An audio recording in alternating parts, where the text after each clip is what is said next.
Hey guys, Barrett here. Welcome back to another video. Today, I'm going to teach you how to fully customize your pickleball paddle. Let's do this. So today I'm going to talk about grips and overgrips and lead tape and regripping and personalization and all that sort of stuff. But real quick before we begin, a couple months ago, the VP of Tourna reached out to me and he asked me if I'd like to partner up with him to produce a video about his grips. Now, if you guys don't know me, I try to be as authentic and straightforward and honest with my audience, you guys, as humanly possible. My priority is you. So whenever, I get offers like this all the time where people will send me free stuff or they'll pay me or whatever to do videos about their stuff. And I almost always turn them down. In fact, I think this is like the second one that I've done because it just doesn't apply to you, or I just don't believe in the product, or I don't think that it's helpful. So keep that in mind as we go forward. If you guys continue to watch my videos, I'm always going to be honest with you guys. If I'm getting paid for something or if I'm getting free stuff, I'm going to let you know. In this case though, Tourna grips are awesome and I can't wait to show them to you. So let's get started. From my perspective, the grip is one of those things that can really fly under the radar. It's very easy to forget about the grip. And the thing about it is that if the grip on your handle isn't good, or it's old, or it's maybe too big or too small or whatever, it's going to affect the way that you hold the paddle. And if it's negatively impacting the way that you hold the paddle, then it's probably going to show up in your game in some way or the other. So it's really important to have the right grip for you. Now, I'm going to show you a couple of different examples of what you can do. You don't necessarily have to do what I do, but I'm going to show you a couple different ways that you can do this. Feel free to experiment. That's the cool thing. Make your own workshop kind of thing. Find old paddles, experiment, find what works for you. But having said all that, let's start with the cushion grips. Now the cushion grips are the kinds of grips that you're used to seeing on pretty much everything. If a paddle gets mailed to you, it's most likely going to be one of these cushion grips. Now, here's a horrible wrapping job of a grip that I just did from Tourna. This is their extra squishy cushion grip. Now, I don't know if you can see this, but it's actually got like give to it. It's really crazy. I haven't used one of these things in forever. But the kinds of people that like these squishy sort of cushion grips like this are the kinds of people who want the roundest pickleball handle possible. Okay, so if you don't like the bevels, if you don't like the hardness of the handle, if you don't like those edges on here, then you're going to want the cushion grip. You're much more likely to want that. So if you don't come from tennis, as an example, tennis people, they use the bevels of the handle to figure out which grip they're using. So if you don't come from that world, then you may be a little bit more comfortable with that. The thing is though, thing with these cushion grips is they add circumference to the handle, and that's a big problem. Let me just show you before we start. This is my backup paddle.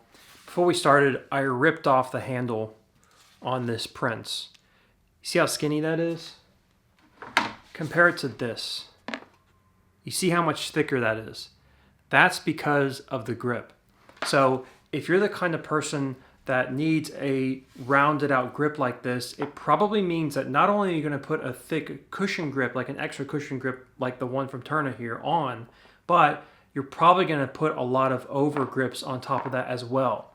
The more you do that, the larger the circumference is, okay? And most importantly, the rounder the paddle becomes. So if you hate those bevels, right? If you hate the hardness of the grip, then when you're ordering a paddle, it's really important to get the smallest circumference possible. Because when you get the smallest circumference possible on the handle, then you yourself can build it up over time.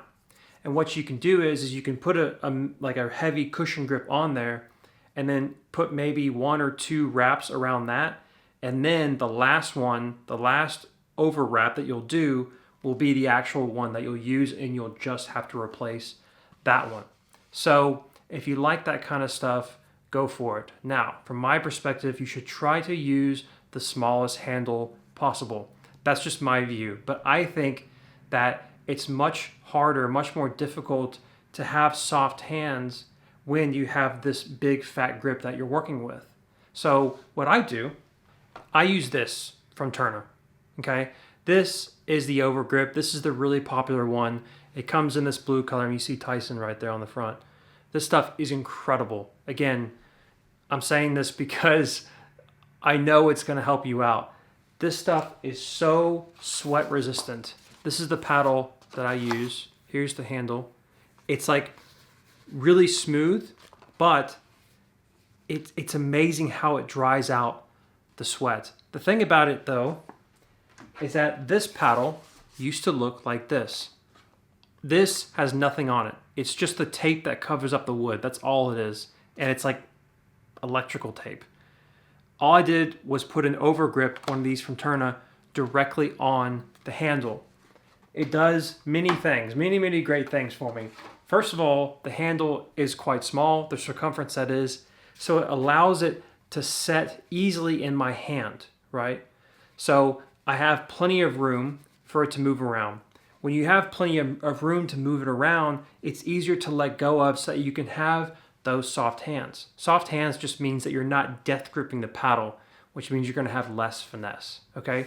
The other thing is that without the cushion grip, you see how, let me get up close here. There we go. I was waiting for it to focus. You see how you can easily see that bevel on there? I love that. Reason is because when I'm playing, I change my grip all the time, okay? So this is the Continental grip. You see how the V is pointing right towards you, okay? If I wanted to strengthen my grip and get a little bit more topspin, I have to figure out a way to do this so you can see. I have to rotate my hand to the right like this. The great thing is though, is that I can feel that bevel that I was showing you with my thumb. I can feel that bevel very easily, so I know exactly where my thumb needs to be when I'm taking those kinds of strokes, when I'm doing that kind of topspin.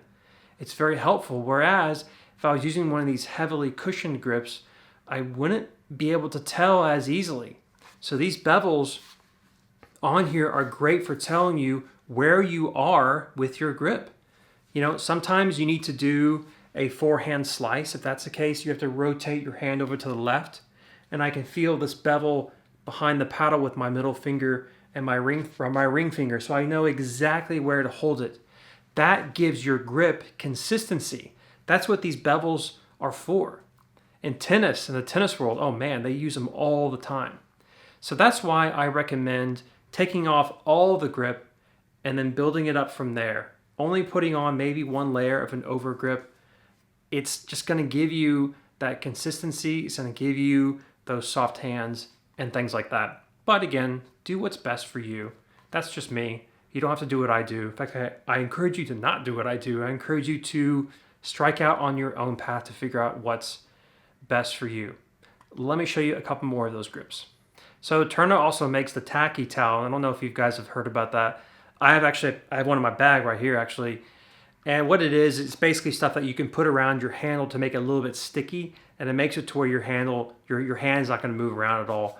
They make a grip version of that, which is super sweet. They also make, like I showed you, this super thick, cushiony grip, which is this right here. And they also have like kind of a lesser version of that right here. But again, the most famous is just this one. It's got Tyson McGuffin there on the front, like I said. This is, man, it's the absolute best by far. So when it comes to the actual grip itself, feel free to experiment. Find out what works best for you. Try out the bare bones method like I do. Try out the super cushiony version of it. Try to figure out what's going to be best for you. Now, let's move on to lead tape. All right, lead tape. Let me get this thing out of here. This stuff is really cool. Reason is because, you know, you're not always going to get the kind of weight that you need in pickleball. You're never going to get the perfect weight, right? Lead tape like this allows you to add weight wherever you want on the paddle. So if you want more weight in the handle to make it a little bit more handle heavy, then you can put weight on the side of the paddle here, which I'll show you in just a second. And most commonly what you'll see is people will put it up here at the top to make the paddle a little bit more top heavy. So if you want a little bit more power in your shot, put more weight up here. More weight at the top equals more power coming into the ball. Keep in mind though, that now it's gonna be a little bit more difficult to swing, but let me get this thing unraveled so I can show you. All right, so I went ahead and ripped off a 4-inch strip here. The thing about the lead tape that Tourna gave me here is that one 4-inch strip is 1 gram, okay? And 28 grams is 1 ounce. So you do the math. So we're not talking about a lot of weight here, but it will make a difference. So let me zoom back out here. If I were to put, let's just say that I need more weight on the top of my paddle. Here's the thing. You have to make sure that it's equalized on both sides of the paddle. Okay, so you absolutely do not want to put it up here on the corner, right? And only here on the corner. Because now your paddle is going to be lopsided. So it really needs to be perfectly balanced right on top. So I'm just going to put my paddle up here like this. Going to take a look at it. I'm going to use this word Prince right here as my equalizer. I think I need to scoot it over a little bit and just put it on there, right there.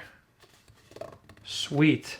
So you can actually keep putting layers on there. That's actually a little bit too close to the edge right there. You want to make sure it's even also in this strip right here. It's okay, it's just a backup paddle. You can also do it for the handle.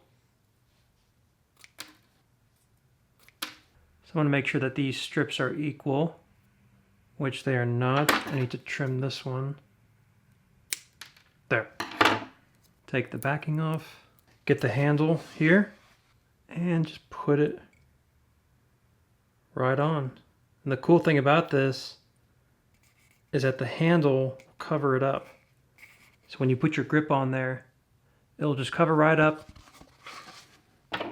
and you won't be able to see it. Now if you're going to put the other side on, you need to make sure it's in the exact same position. So it was right around here and just straight up. Is that in the right position? Yeah. Oh gosh.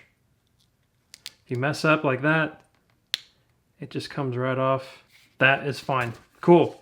So now you've got a little bit of extra weight on your handle, and then again when you put the grip on, you won't even notice it. Now when it comes to hiding this stuff up here, you definitely want to hide this stuff because you know your paddle's going to hit the ground. You don't want this breaking off or anything, and you also don't want to have a reflective surface on your paddle.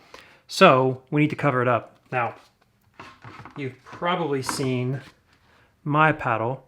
You've probably seen how I have tape around the edge. Now, I do that just for fun. I don't have any lead tape underneath here, but it also kind of protects the edge guard. So this is where you can start to personalize things a little bit. So I have these things of electrical tape. Honestly, I bought them just for this video, but this is just like electrical tape. It's from Scotch. You can use it to cover up your edge guards. It's really easy, but let me show you how.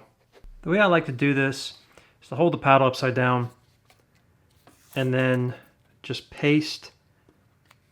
You're not going to see this just for a second. I want to make sure I get this right. Hold it with your thumb like that, okay? And then you're going to let the tape sort of sink down and then press. That's how you get that curve. You see that curve right there? Let the tape sort of sink down and then you can press like that. Nice. And then hold it against your chest like this. And then just go all the way down. It's actually really easy and surprisingly kind of fun. One thing that can help as you're going down is to close one eye, believe it or not, and look at it that way. You see how it just goes straight down like that? Isn't that nice looking? I think that's nice looking. And then, oh boy. And then let it rest on the edge like that, and then just get your finger going all the way down like that. Press it up against there, and then just keep going. This takes a little bit of practice. Trust me. I'm using one eye here. I hope you guys can see that okay. And let the tape rest on the edge like that. And then press, and you can see where that lead tape was. See it right there? See that little bevel? And then just flip the paddle around like this. Again, hold it against your chest. Peel it up like that. Use one eye. I'm just going to hold it with my thumb here. Press all the way down. And then again, we're going to take some of the excess and then just let it sink. I know you can't see that, I'm sorry. Let it sink into that curve. But make sure there's slack on that tape. Okay, so at the very end here, cut it off right there. And then boom. That's the edge guard protector. Isn't that cool? I just think that's really cool. I like it a lot. It gives it a nice color. I've seen people actually do some stuff where they'll make this top part an extra color, and they may make the corner right here a different color. And what that does is as you're swinging at the ball, you can kind of see this tape, and they align it to where the ball should be, like in terms of the verticality, and it helps them to actually aim a little bit better. So that's how you put the edge guard protector on there, and it also covers up the tape. Isn't that cool? All right, guys, so that's how you customize your pickleball paddle. I hope that was helpful. Try these things out. Don't be afraid to mess up. You might mess up on your first couple of regrips, but you know, try it out, find out what works for you, make your paddle your own. All right, guys, I hope that was helpful. Thank you so much for joining me in this video. Head on over to pickleballkitchen.com for a bunch of more stuff. Thanks for joining me. I'll see you next time.